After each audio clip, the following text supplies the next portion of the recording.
आशा करता हूँ कि आप सब घर पे सेफ हो और अपने स्टडी को जारी कर रहे हो।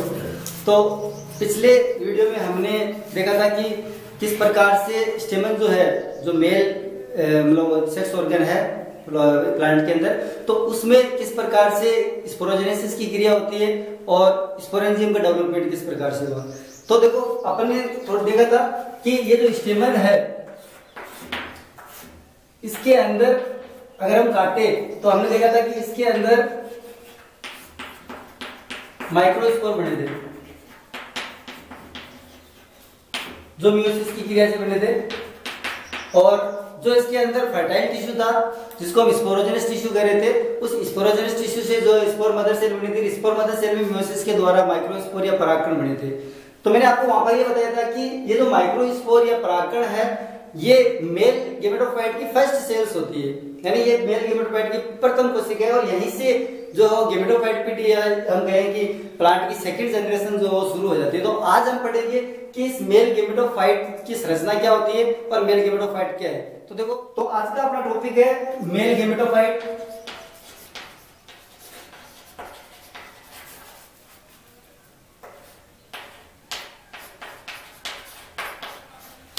Structure and development.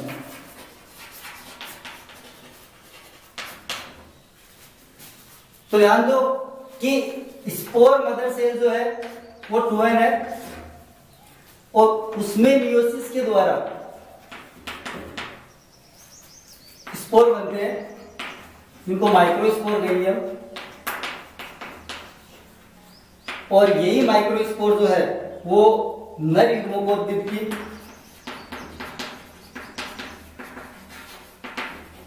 प्रथम कोशिका होती है, और ये आगे चलकर मेल गेमेटोफाइट बनाती है।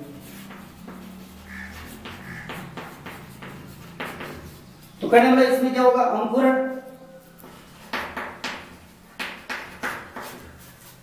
तो हम इसकी परिभाषा क्या देंगे कि लघु बीजाणु जो है उसके अंकुरण से नर युग्मकोद्भिद का निर्माण होगा, और यही नर युग्मकोद्भिद जो है इस प्रोसेस या इस युग्मकोद्भिद के निर्माण की प्रोसेस को हम युग्मक जनन भी कहते हैं, तो इसको हम गेमेटोजेनेसिस भी कहेंगे।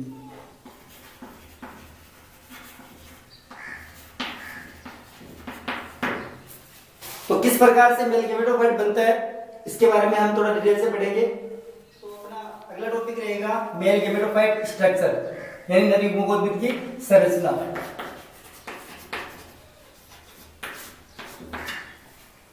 तो इसकी संरचना में अगर हम देखें तो एक नर युग्मकोद्भिद जो है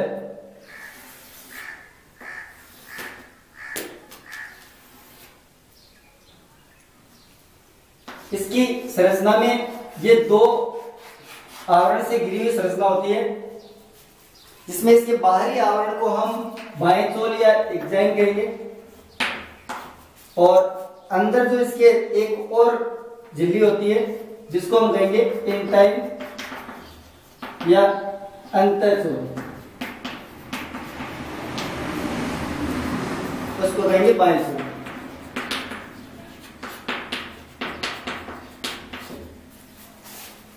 अब देखो, इसके अंदर यानी एक सेल है जो हैप्लॉइड सेल है, अगुणित कोशिका है, तो इसके अंदर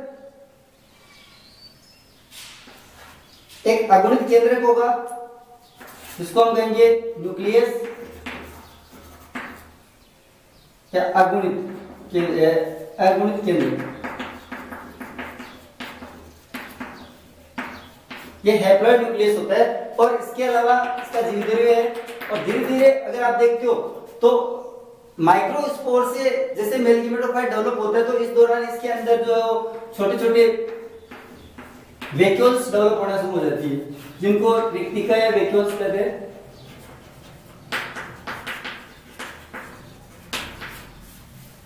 तो ये एक मेल गेमेटोफाइट का परिवर्तन करने वाले जो माइक्रोस्पोर है, लघु बीजाणु, उसकी स्ट्रक्चर है। एक बार वापस इसको थोड़ा डिटेल से पढ़ते हैं। तो ध्यान दो कि सबसे पहले इसके जो है वो सबसे बाहर की तरफ एक खुरदरी जो है एक परत होती है जो इसका आवरण बनाती है, इसको हम बाह्यचोल कहेंगे। इस बाह्यचोल का जो निर्माण है वो मैंने आपको बताया था कि इसके निर्माण में जो है वो टेपिटम का योगदान होता है, क्योंकि इसको पोषण टेपिटम ही दे रही है तो इसका सारा काम टेपिटम कर रही है। तो देखो टेपिटम का और क्या रोल है यहाँ पे वो समझना बहुत इंपॉर्टेंट है। टेपिटम के जो है वो कार्य पूछे जाते हैं एग्जाम के अंदर, तो ध्यान दो इधर कि इसका जो टेपिटम का यहाँ पर क्या रोल है। तो मैंने आपको पिछले वीडियो में बताया था कि टेपिटम जो है उसकी कोशिकाओं के अंदर एक प्रोयूबिस काय होती है और टेपिटम सेल्स जो है उसके द्वारा स्पोरोपोलिनिन का श्रावण किया जाता है। तो स्पोरोपोलिनिन जब उस प्रोयूबिस काय में जो है स्टोरेज होती है तो वो यूबिस काय में चेंज हो जाती है और वही यूबिस काय जो बायोचोल का निर्माण करती है। तो पहला कार्य है कि इसकी बायोचोल के निर्माण में टेपिटम जो है वो स्पोरोपोलिनिन सीक्रेट करती है। आपको बता दूं कि जो स्पोरोपोलिनिन है वो एक प्रतिरोधी पदार्थ है जो जैविक और रासायनिक प्रतिरोधी है। इसको हार्ड जो कंडीशंस है उसमें इसको बचाने का काम करती है और इसका अपघटन नहीं होने देती। किसी प्रकार का अपघटन नहीं होगा तो जो माइक्रोस्पोर या जो आगे परागकण बढ़ेंगे वो परागकण जो काफी दिनों तक सुरक्षित रहेंगे। तो ये प्रतिरोधी गुण है, यानी कहने का भौतिक एवं जैविक प्रतिरोधी होती है।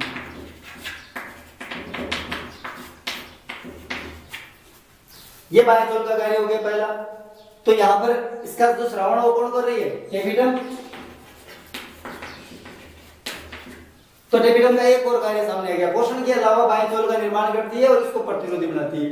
दूसरा क्या होता है कि इसके अंदर जो है वो छोटी छोटी गुहाएं होती है और उन गुहाओं में जो है वो टेपिटम ही, ध्यान रखना कि ये टेपिटम का फर्स्ट जो वर्ग है।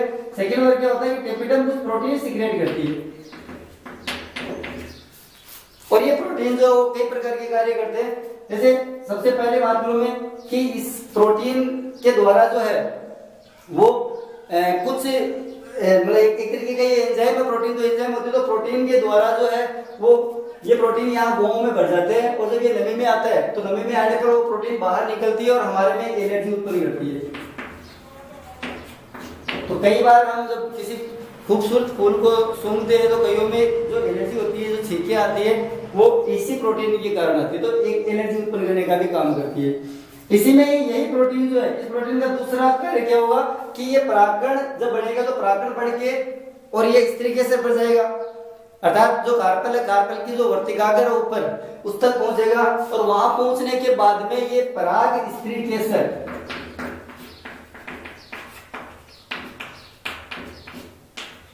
क्रिया संपन्न करता है।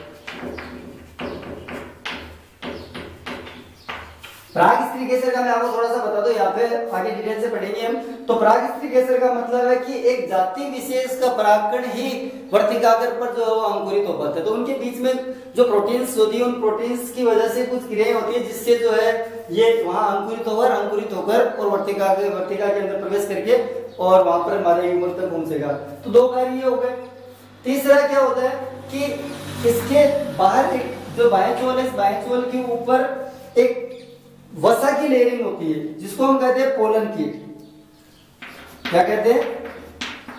पोलन कीट। देखो क्या होता है कि पोलन कीट जो है ये एक वसा की लेयर है और ये वसा की लेयर जो है वो कीटों को आकर्षित करती है, एक विशिष्ट गंध और एक विशिष्ट जो है वो रंग भी प्रोवाइड करती है इसको। तो इससे क्या होगा कि कीट इसकी तरफ आकर्षित होते हैं। जब कीट इसकी तरफ आकर्षित होंगे तो ये वसा की बनी हुई है और वसा की होने के कारण ये चिपक जाएगी। तो चिपकने में सहायक।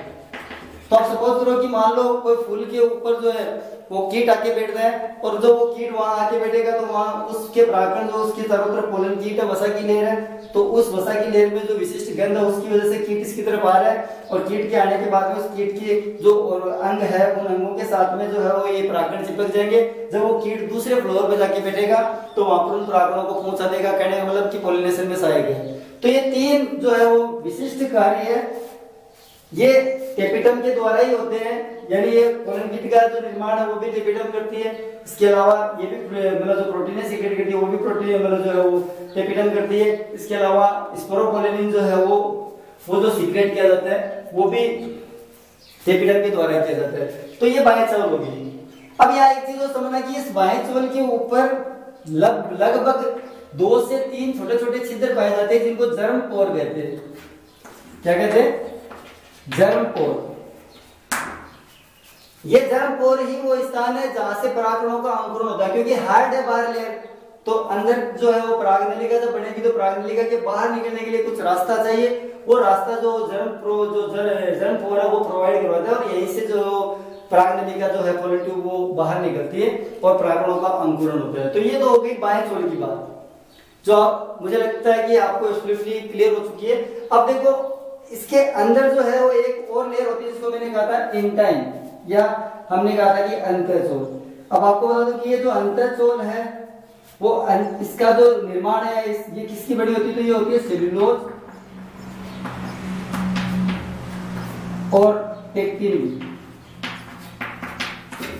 तो ये कोमल होती है और ये परागनलिका के निर्माण में सहायक होती है, तो ध्यान रखना कि ये परागनलिका बनाती है।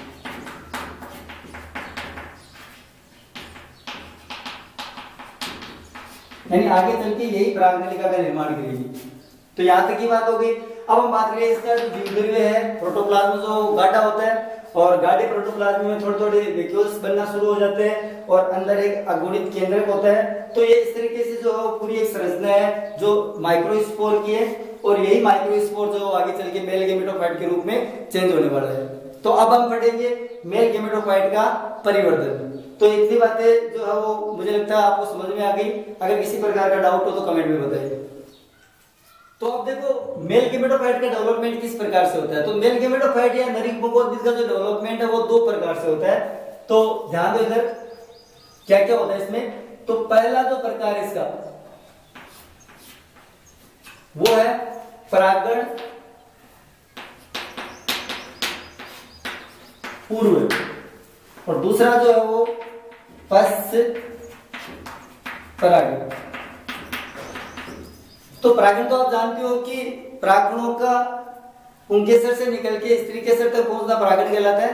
तो थोड़ा परिवर्तन, थोड़ा डेवलपमेंट तो जो है वो पोलिनेशन के बिफोर पहले हो जाता है, और थोड़ा डेवलपमेंट जो आफ्टर पोलिनेशन होता है। तो देखो परागण से पहले क्या होता है, परागण के बाद क्या होता है। तो यहाँ ध्यान दो सबसे पहले कि परागण जब होता है उससे पहले आपको पता है, मैंने थोड़ी देर पहले बताया था कि ये माइक्रोस्पोर है और इसमें दो लेयर है। इसके अंदर एक अगुणित केंद्रक है और कुछ रिक्तिकाएं उत्पन्न हो जाती है। अब इसके बाद में परागण से पहले माइक्रोस्पोरेंजियम के अंदर ही सबसे पहले क्या होगा कि इसके जो गाढ़े फिगरों में जो न्यूक्लियस है उस न्यूक्लियस में समसूत्री विभाजन होता है, और समसूत्री विभाजन से सिर्फ केंद्रक विभाजन होगा पहले, और उस केंद्रक विभाजन से जो है वो दो न्यूक्लियस बन जाएंगे। ध्यान देना यहाँ पे दो न्यूक्लियस बनेंगे इसके अंदर। तो यहाँ एक केंद्र तो हो गया, ये एक छोटा बनेगा और एक केंद्र बड़ा बनेगा। तो कहने वाला हैप्लॉइड सेल है, और इसमें डिवीजन से अगर माइटोटिक होता है तो दो जो न्यूक्लियस बनेंगे वो हैप्लॉइड बनेंगे, अगुणित बनेंगे। तो दो न्यूक्लियस बन जाते हैं, और इनमें से एक जो बड़ा जो न्यूक्लियस है उसको तो हम कहेंगे वेजिटेटिव न्यूक्लियस या कायिक केंद्रक। एक जो छोटा बड़ा है उसको हम कहेंगे जर्म, या हम इसको कहेंगे जनन केंद्र, जर्मिनेटिव न्यूक्लियस। ये दो न्यूक्लियस बन गए, और इन दो न्यूक्लियस बनने के बाद में अब क्या होगा कि इनके बीच में भित्ति बनेगी, और भित्ति बनने के बाद में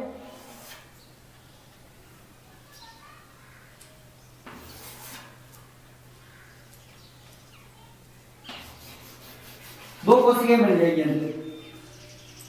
तो इस तरीके से ये भित्ति बन गई, और भित्ति बनने के बाद में एक सेल ये होगी और एक सेल ये होगी इसके अंदर। मान लो एक सेल इधर होगी और ये एक सेल इधर होगी। तो यहाँ ध्यान देना थोड़ा सा कि एक सेल जो होती है वो बड़ी है, मैंने कहा था बड़ा न्यूक्लियस तो बड़ी सेल बनेगी, तो ये बड़ी सेल है, और एक सेल जो है वो थोड़ी छोटी बनेगी। तो इसको हम कहेंगे काय कोशिका, और इसको हम कहेंगे जनन कोशिका।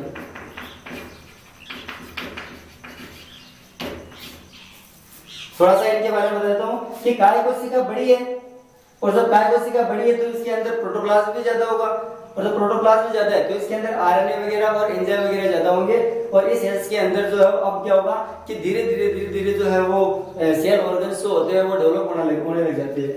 जनन कोशिका थोड़ी छोटी होती है, इसके अंदर आरएनए वगैरह थोड़े कम होते हैं, और इस तरीके से ये जो आपने मतलब जो लघु बीजाणु पढ़ा था, तो ये लघु बीजाणु जो आगे चल के 2 सेल्स में एक सेल से 2 सेल्स में जो चेंज हो जाएगा, और ये 2 सेल्स जैसे बन जाते हैं तो यही पर ही होता है पॉलिनेशन। यानी इस कंडीशन में पॉलिनेशन होगा। तो अधिकांश जितने एंजियोस्पर्म है उनके अंदर जो पॉलिनेशन होता है, उस पॉलिनेशन के दौरान जो मेल गेमेटोफाइट है वो 2 कोशिका का होता है। कितनी कोशिका का होगा? 2 कोशिका। तो इस 2 कोशिका के रूप में जो है ये दो कोशिका को धारण किए हुए ये मेल गेमेटोफाइट जो है वो उस पुष्प से जो है वो वहां से पॉलिनेशन करेगा और दूसरे पुष्प के जो है स्त्री के सर तक पहुंचेगा। तो ये तो बात होगी बिफोर पॉलिनेशन की। अब आफ्टर पॉलिनेशन क्या होगा? तो यहां से समझो अब आफ्टर पॉलिनेशन में क्या होगा कि जैसे ही ये वर्तिकाग्र पर पहुंचता है स्त्री के जरिए, तो वहां पर जो है कुछ भोज्य पदार्थ इसको जो मिलते हैं, उस भोज्य पदार्थ के मिलने के बाद में इनका जर्मिनेशन होता है, अंकुरण होगा। और उस अंकुरण के दौरान मैंने आपको कहा था कि जनन छिद्र होते हैं, और इन्हीं जनन छिद्रों में से एक जनन छिद्र जो है उसमें से जो है वो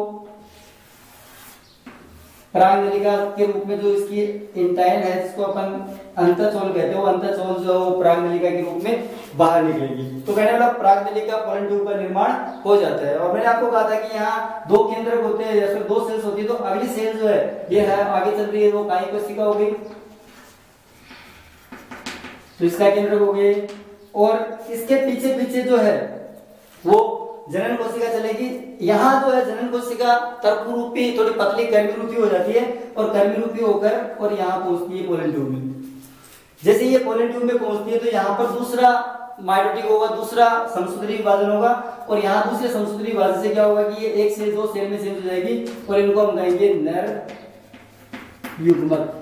ध्यान रखना कि ये जितने प्रोसेस बता रहा हूँ ये सारे के सारे जो है वो आफ्टर पॉलिनेशन हो रही है। पॉलिनेशन के बाद में स्त्री के सर के तक इसके पहुंचने के बाद में जर्मिनेशन शुरू होता है और पोलन ट्यूब का निर्माण होगा। इस पोलन ट्यूब में जो है वो जनन कोशिका जाकर और समसूत्री विभाजन के द्वारा 2 नर युग्मकों का निर्माण करेगी। तो इस तरीके से 2 नर युग्मक बनते हैं। एक चीज ध्यान रखना कि यहाँ पे थोड़ा सा कुछ प्लांट ऐसे होते हैं जिनमें अंकुरण जो है, सॉरी ये जो 2 नर युग्मक जो बने हैं वो नर युग्मक जो अंकुरण के पहले यानी इस स्टेज में ही हो जाते हैं। नर युग्मक यही बन जाएंगे, यही डिवीजन कर लेगी। जैसे मैं आपको बताऊं कुल्पा है, बंदर बाटी है, तो इनके अंदर जो है वो अंकुरण जो हो रहा है वो सॉरी नर युग्मकों का जो निर्माण हो रहा है वो अंकुरण से पहले हो जाता है। और कुछ प्लांट ऐसे होते हैं, अधिकांश मामलों में करीब जो प्लांट है उनमें नर युग्मकों का निर्माण या सेकंड जो समसूत्री विभाजन है वो प्रोसेस जो है वो अंकुरण के बाद में होती है, पोलन ट्यूब के अंदर होती है। जैसे मैं आपको बताऊं लीलियम है, निमोफिला है, इस तरीके के अधिकांश जो आप मान के चलो कि अधिकांश जो एंजियोस्पर्म उनमें ऐसे ही होगा। और इस तरीके से 2 नर युग्मक बन जाएगी। अब ये जो 2 नर युग्मक बने, अब इन नर युग्मकों की क्या विशेषता होगी? तो ध्यान रखना कि हम एंजियोस्पर्म में एंजियोस्पर्म की बात करें और एंजियोस्पर्म में जो नर युग्मक है वो एक तो अचल होंगे, किसी प्रकार की कसाबिका वगैरह इसमें नहीं पाई जाएगी। क्यों? क्योंकि अगर अचल होते तो फिर यहाँ पर परागलिंगा की जरूरत नहीं है। सारा जो ये जो प्लांट जो सर्वाइवल कर रहा है वो कम पानी वाले यानी पानी के बाहर, जल के बाहर जो सर्वाइवल कर रहा है, तो ये इसका एडवांटेज ही है कि धीरे धीरे नर युग्मक जो अपने एल्गी में पढ़ा था कि उनके अंदर जो नर युग्मक होते हैं वो चल होते हैं, लेकिन यहाँ पर जो है ये इसका एडवांटेज है कि परागलिंगा का निर्माण होता है और नर युग्मक जो होते हैं अचल होते हैं। तो इस प्रकार ये 2 जो नर युग्मक बने वो 2 नर युग्मक जो है वो इस परागनलिका के साथ में जो है वो वर्तिकाग्र पर ये परागनलिका जब वृद्धि करती है तो इस वृद्धि करने के साथ साथ में ये इस परागनलिका में आगे बढ़ते हैं और आगे बढ़कर और इससे मादा युग्मकों जो यहाँ पर जो मादा युग्मकों में डेवलप होगा इस तरीके से इसके अंडाशय के अंदर जो बीजांड है जिसको अपन ओव्यूल कहते हैं, उस ओव्यूल के अंदर जो फीमेल गेमेटोफाइट है उसके अंदर जो मादा युग्मक बनता है उस मादा युग्मक तक ये पहुंचते हैं और फर्टिलाइजेशन को कंप्लीट करते हैं। तो गाइस किसी प्रकार की कोई डाउट हो तो जरूर बताएं, और अगर आपको ये बिल्कुल मुझे लगता है कि आपको सारी चीज़ें समझ में आ गई है, क्लियर हो गया है, और भी किसी प्रकार का डाउट हो तो बिल्कुल बताएं आप। और यहाँ एक और रिक्वेस्ट करूँगा कि आप अगर आप हमारे इस चैनल के ऊपर आपके व्यू आते हैं और व्यू के साथ में आप अपनी प्रतिक्रिया जरूर दें। अगर आपको अच्छा लग रहा है तो लाइक और सब्सक्राइब करें। किसी प्रकार का डाउट हो तो कमेंट बॉक्स में डालें, हम उसको सॉल्व करने की कोशिश करेंगे। और उससे ही हमें प्रोत्साहन मिलता है। आपकी प्रतिक्रिया से ही हमें जो पता चलता है कि हमारा वीडियो जो आप तक पहुंच रहा है, तो उस प्रतिक्रिया में हमें सपोर्ट मिलता है, हमें प्रोत्साहन मिलता है कि हम और अच्छे से अच्छे कंटेंट आप तक पहुंचाएं। तो प्लीज़ किसी न किसी प्रकार की प्रतिक्रिया दें, अच्छा लगा है तो लाइक जरूर करें। धन्यवाद।